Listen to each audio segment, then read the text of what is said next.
Assalamualaikum warahmatullahi wabarakatuh. Hai netizen, jumpa lagi dengan podcast Media Detik Sumsel bersama podcaster Bung Albar. Hari ini kami kedatangan tamu yang cukup istimewa ya, dari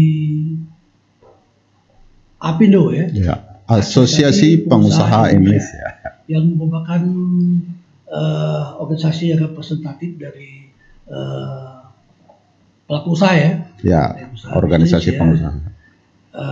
Di depan saya ini Sumarjono Saragi, oleh Pak Adi dipanggilnya John gitu Pak. Beliau dicalon sebagai Ketua APindo Sumatera Selatan periode 2023-2027 ya. Sejak 2012 sampai ya berlanjut 3 periode. Kalau di APindo masih boleh 3 periode Pak. Jadi sebetulnya APindo ini sudah berdiri lama ya. Ya, sejak tahun. Poster APindo ini sudah 74 tahun ya. Ya, tahun 54. Dan luar biasa banyak inovasi, inspirasi, motivasi yang telah dilakukan dalam rangka memberikan peningkatan pelaku usaha di Indonesia dan khususnya di Sumatera Selatan, Pak. Apa kabar, Pak? Kabar baik, Pak. Terima kasih sudah bisa hadir di sini diundang. Ya, Pak. Sumarjono ya. APindo ini merupakan mitra strategis ya di dalam menjembatani untuk kepentingan usaha khususnya di Sumatera Selatan. Iya Pak. Nah, kebetulan Bapak didorong sebagai Ketua APindo Provinsi ya. Apa nih program unggulan fokus Bapak dalam 5 tahun ke depan ini? Ya, sekali lagi terima kasih Detik Sumsel. Ini halo netizen. Nya Detik Sumsel. Terima kasih Pak Al sudah diundang. Sesuai dengan misi dan visi awalnya, APindo itu adalah organisasi para pengusaha untuk mengadvokasi aspek ketenagakerjaan tahun 1951. Awalnya ya? Ya, awalnya begitu. Oleh karena itu, karena pada saat itu Kadin belum berdiri, jadi pengusaha itu belum punya wadah, khususnya yang merespon isu bersama yaitu ketenagakerjaan. Kalau isu sektoral biasanya asosiasi sektoral. Mohon maaf saya potong. Jadi APindo ini agak bersentuhan dengan Kadin juga sebetulnya. Ya, bagian dari organisasi pengusaha di bawah Kadin. Ya, kira-kira begitu Pak. Fokusnya adalah ketenagakerjaan awalnya. Seiring dengan perkembangan waktu dan tantangan zaman, masuklah advokasi investasi dan regulasi. Jadi investasi menjadi konsennya APindo, regulasi juga termasuk menjadi mitra pemerintah untuk memberi masukan apa yang menjadi dinamika di dunia usaha. Oleh karena itu, ketiga hal itu juga menjadi bagian dari APindo Sumsel, Pak. Tapi memang di Sumsel, di daerah, kita masih fokus di aspek ketenagakerjaan. Dalam konteks ketenagakerjaan dikenal tripartit. Jadi kita salah satu unsur dari tripartit itu. Tripartitnya adalah pemerintah, serikat buruh, ya serikat buruh, dan pengusaha. Ini dalam konteks tenaga-kerjaan. Itu amanat undang-undang kita. Jadi APindo ini salah satu pilar utama di tripartit. Tripartit ini bekerja untuk banyak hal. Salah satu pengupahan. Dengan berubahnya undang-undang ketenagakerjaan bahwa upah ditetapkan kembali melalui mekanisme survei dan Dewan Pengupahan, makanya pengupahan di tahun 2024 untuk upah 2025 cukup dinamis di Sumatera Selatan. Jadi APindo hanya fokus ke ketenagakerjaan saja? Yang 3 tadi Pak, tapi memang peran besar kita di situ karena kita representasi dari semua pelaku usaha dalam pengupahan ketenagakerjaan. Investasi menjadi concern kita juga, termasuk regulasi. Ya. Kalau kita berangkat ke hal yang lebih besar lagi ya, bahwa banyak isu krusial yang ada di dunia bisnis, dunia ekonomi ya, bahkan di dunia ketenagakerjaan, yang upah minimum ya kan, terus yang paling krusial lagi adalah tingkat pengangguran, infrastruktur dan sebagainya yang menjadi fenomena yang ada di masing-masing daerah. Nah, saya ingin tahu sampai sejauh mana peran APindo ini dalam rangka mendorong perekonomian atau bisnis yang ada di Provinsi Sumatera Selatan ini. Ya, tentu yang namanya penciptaan lapangan kerja itu tugas dari banyak pihak gitu Pak ya. Pengusaha salah satunya tentu pemerintah bagian menciptakan regulasi yang menarik gitu ya, yang kondusif. Apindo mendorong bagaimana di daerah kita ini menjadi daerah yang sangat ramah kepada investasi. Bagaimana caranya? Tentu salah satunya upah yang terkelola dengan baik kenaikannya. Karena dulu pernah sempat itu menjadi sarana-sarana politis gitu ya. Jadi tidak lagi memperhatikan aspek dinamika industri, tapi lebih ke politisnya. Oleh karena itu kita dengan pemerintah berusaha menjaga keseimbangan antara buruh, pengusaha, pemerintah dalam hal pengupahan supaya investasi itu menarik. Untuk kita ketahui Sumatera Selatan ini salah satu yang tertinggi di Pulau Sumatera. Bahkan Medan kalah. Yang tertinggi di Bangka Belitung. Ya, itu juga saya nggak mengerti kenapa Bangka Belitung yang relatif bukan kawasan yang banyak investasi gitu. Jadi pengupahan menjadi salah satu unsur yang harus kita jaga untuk menarik investasi. Bukan berarti kita mau menekan upah atau rezim upah murah katanya untuk menarik investasi. Tapi upah ini kita harus coba padukan dengan produktivitas kan gitu Pak. Makanya pendidikan menjadi penting, vokasi menjadi penting. Ya, justru hal yang sangat kritis itu terkait dengan upah tadi. Iya. Ya, juga kita tahu dengan adanya undang-undang Cipta Kerja ini kan undang-undang cukup fenomenal ya. Iya. Banyak yang merugikan para pekerja ya. Nah, upah minimal ini tentunya rata nggak ini dalam hal kebijakannya? Ada yang untuk yang migas, non migas dan sebagainya ya? Atau memang upah minimum ini pekerja ini disamaratakan nggak? Iya, upah minimum ini dulu istilahnya upah regional ya, UMR, sekarang UMP gitu ya. Ya. Jadi mekanismenya penetapan upah provinsi dulu, baru nanti sektoral. Setelah itu baru lagi masuk lagi kabupaten kota. Jadi berlapis-lapis lagi Pak. Jadi kalau di provinsi sudah tinggi, sektoral biasanya lebih tinggi lagi. Sektoral itu misalnya perhotelan, pariwisata gitu ya, perkebunan. Jadi logikanya lebih tinggi dari kebijakan pemerintah. Biasanya begitu. Karena ini kan safety net kalau upah minimum.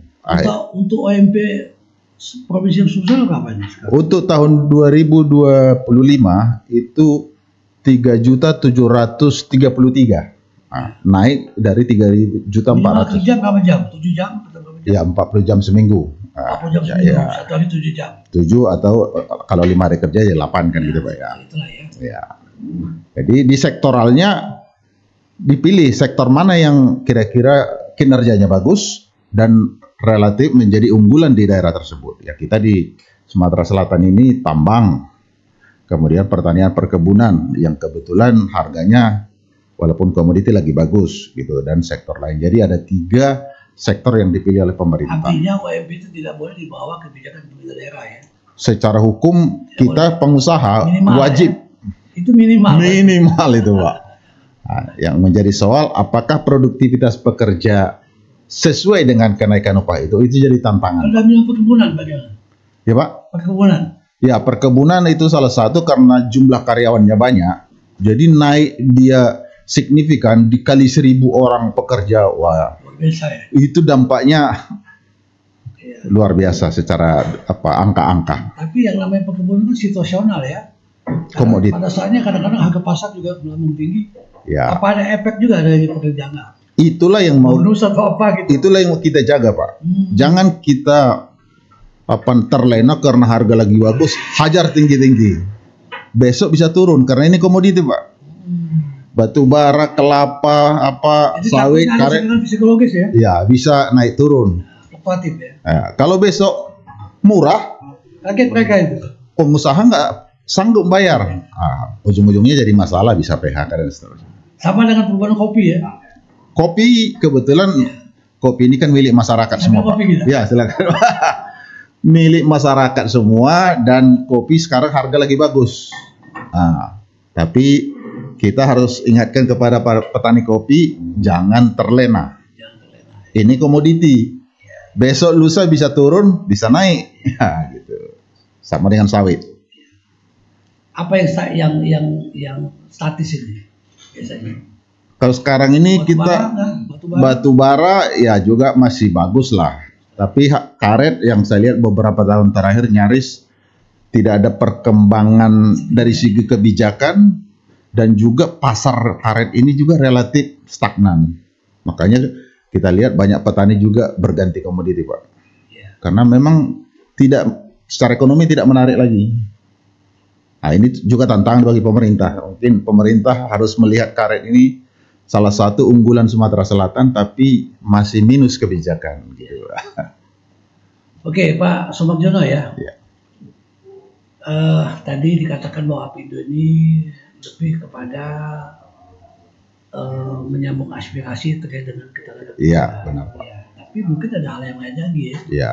Nah, saya melihat Apindo yang skup yang lebih besar. Iya. Apindo yang skup lebih besar karena Apindo juga membawahi ya Para pengusaha. Perusahaan-perusahaan Ya, besar betul. dengan kecil. Ya, ya. Nah, apa kontribusi pemikiran daripada Apindo ini dalam rangka untuk percepatan ekonomi di Sumatera Selatan? Apindo tentu salah satunya investasi, tapi untuk mendatangkan investasi yang besar tidak mudah dan membutuhkan waktu lama. Sementara kebutuhan penciptaan lapangan kerja sudah di depan mata, kan begitu, Pak? Jadi oleh Apindo melihat ada peluang lain, itu UMKM. Itu di depan mata, tinggal disentuh, dipoles, di-upgrade, dilatih, dia bisa naik kelas. Ya, itu yang saya sampaikan tadi bahwa memang peran daripada UMKM cukup signifikan ya dalam rangka sangat, Pak. Ekonomi. Nah, tentunya ada program unggulan, program yang cukup masif dari Apindo ya dalam konteks kontribusi pemikiran khususnya ya. Karena memang dia menjembatani untuk para perusahaan tadi. Nah, saya lihat laju perkembangan ekonomi di Sumatera Selatan ini cukup bagus juga sebetulnya ya. Nah, tapi dengan adanya eksistensi dari Apindo ini tentu akan menambah perkembangan ekonomi di wilayah Sumatera Selatan. Nah, fokus program selama menjabat ketua Apindo ini apa ini? Dalam konteks UMKM, kita punya program unggulan namanya UMKM Merdeka. Kita mencoba memadukan beberapa hal sekaligus. Kita gandeng kampus, kita dampingi UMKM, para adik-adik mahasiswa yang lagi belajar, sambil belajar dia sudah terekspos dengan proses bisnis.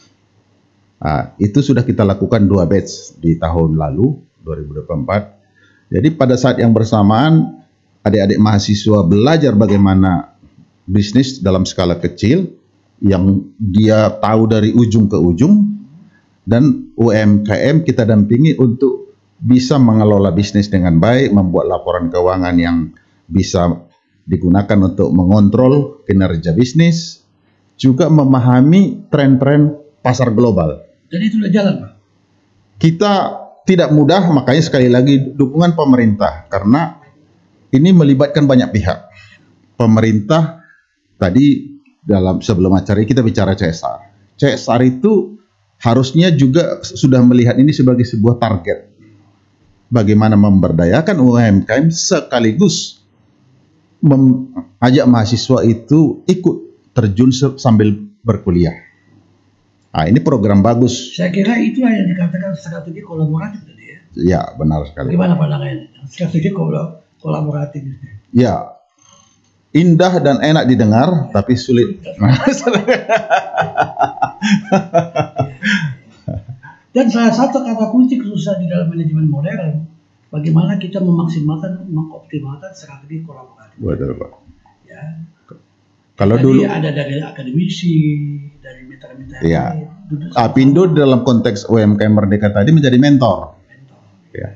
Kan kita punya sumber daya lah, bos-bos, manajer, expert di mana-mana, kita dampingi. Tapi itu tadi, kolaborasi ini relatif kata baru, Pak. Dulu kita mengenal kompetisi kan, bukan kolaborasi.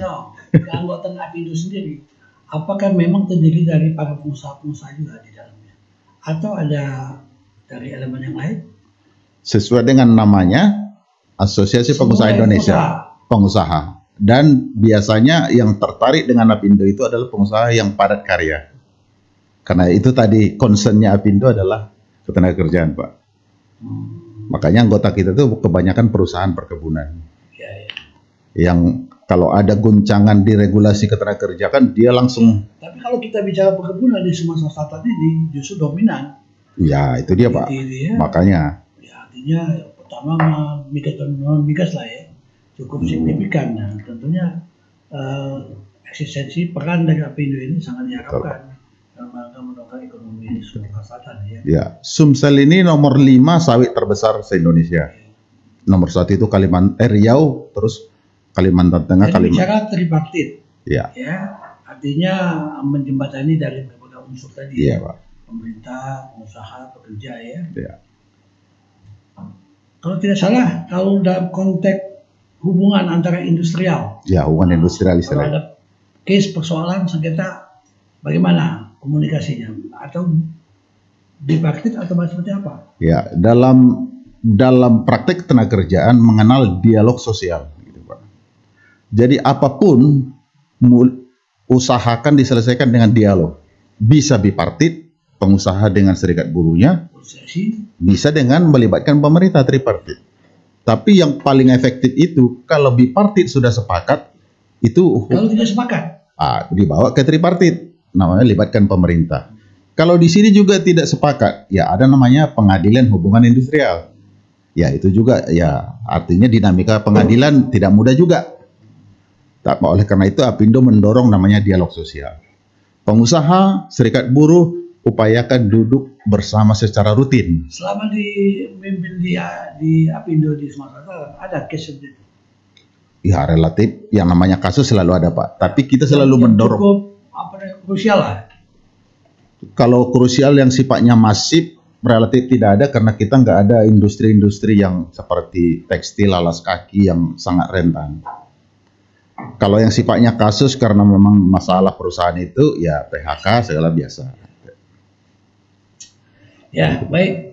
Terima kasih Pak Sumagjono ya. Terima kasih Pak. Ketua Apindo. Ya. Mohon dukungannya Pak. Sama-sama kita membangun Sumsel. Ya.